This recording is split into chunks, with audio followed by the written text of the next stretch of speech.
Hala, may bagyo sa Taiwan? Hi guys, this is your Mommy Yuni at wala na naman akong OT ngayon kaya nandito ako sa aking apartment. Bago pa man ako tuluyang umuwi, ay bumili muna ako at dumaan sa tindahang ito.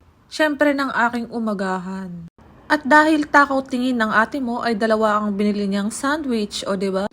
Te, mag-diet ka na, tumataba ka na. Mura lang naman kasi yan, 60 NT lang yan sa pera nila dito. Habang kumakain ako ay kwentuhan muna tayo.